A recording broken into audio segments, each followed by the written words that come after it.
The boy was maybe 9, all freckles and messy hair, holding a toy dinosaur. He looked serious. Why do you ask that? Ethan said, voice calm but heart pounding. The kid shrugged. Just think it'd be cool. My sister almost got hit by a car once. Some guy pulled her back. No one ever saw who it was. Ethan stared at him. Your sister's name is Sophie? The boy blinked. Yeah, how'd you know? Ethan smiled softly. Lucky guess. The boy ran off, chasing laughter into the night. Ethan sat on the curb and looked up at the stars. His fingers traced the edge of the broken clock in his coat pocket. And then he heard a sound. A soft chime. He pulled the clock out. Still broken. But there it was, one faint tick. Just one. He turned it over. Nothing had changed. Still cracked, still useless. But in that moment, Ethan knew maybe it had never been about the clock. Maybe time wasn't something to control. Maybe it was something to honor. He never used the clock again. But he carried it with him everywhere. A reminder that one moment, one choice, can ripple further than any ticking hand. Years later, Ethan would become the kind of man people trusted. A quiet force in his neighborhood. Someone who always showed up on time, not to punch a clock, but to matter. One winter morning, after helping fix a neighbor's heater, Ethan passed a narrow alley and stopped. There it was, the antique shop, intact. Bell, window, dim yellow light inside. He stepped closer. His hand trembled on the door. But this time, he didn't go in. He smiled and walked away. He didn't need to stop time anymore. He had finally learned how to live inside it. Too dangerous. Go viral? No one would know. He didn't sleep that night. The next day, while walking through the park, he saw her, a little girl, no older than 6, running toward the street.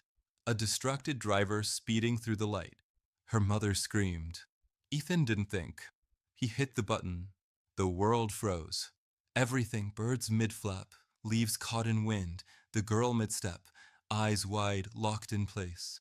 No sound, no movement, just him. 5 minutes.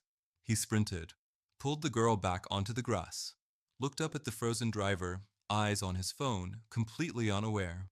He stood in front of the car and whispered, "You almost killed her." And then he stepped aside. The 5 minutes ended. Time snapped back like a rubber band. The girl was safe. The mother sobbed. The car passed by harmlessly.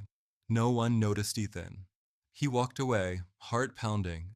Clock in his pocket, now cracked, lifeless. Its magic was gone. He had used his one chance to save a stranger. And somehow, it felt like the first right thing he'd done in years. That night, he returned to the antique shop. But it was gone. Just bricks and ivy. No door. No bell. No old man. Just silence. But Ethan smiled. For once, he wasn't late. He wasn't lost. He had stopped time, not for himself, but for someone else. And that made all the difference.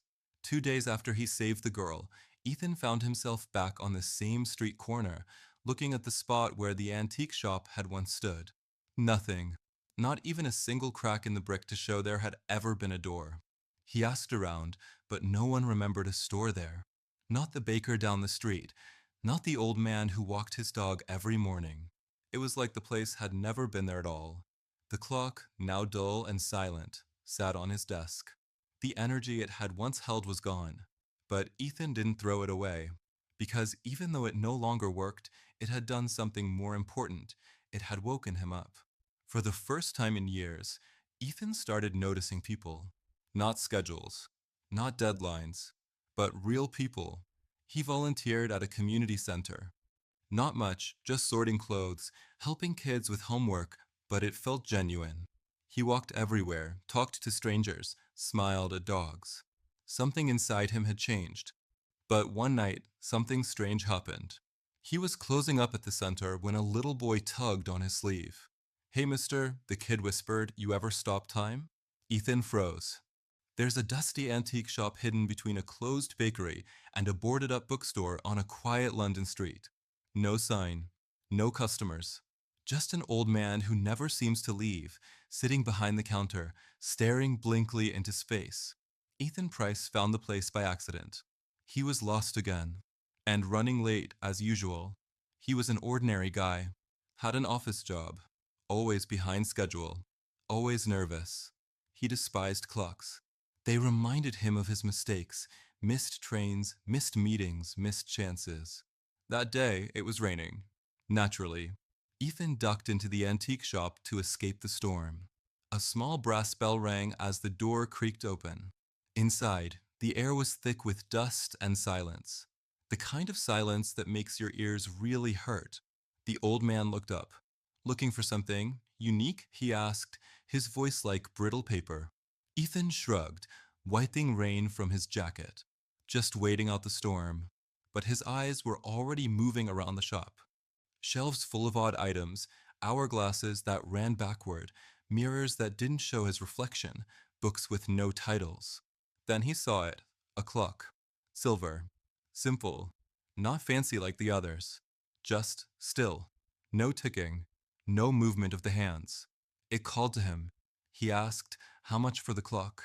The old man smiled. Not a friendly smile. More like a relieved one. It's not for sale, he said, but it can be given. On one condition. Ethan laughed nervously. What kind of condition? The man leaned forward. This clock stops time, but only once. When you push the button, time will freeze for everyone but you.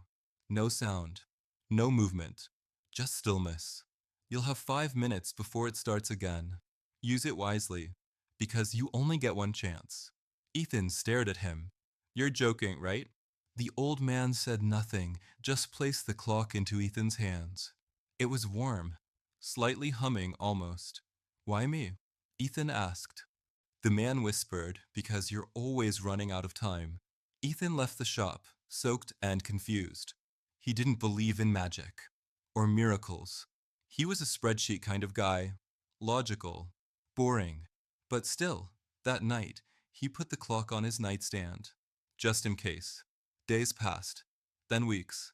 He almost forgot about it. Until the day everything fell apart. He got fired, laid off without warning, rent overdue, girlfriend gone, bank account empty. He stared at the clock, still unmoving. And he thought, what would I do if I had 5 minutes where the world stood still?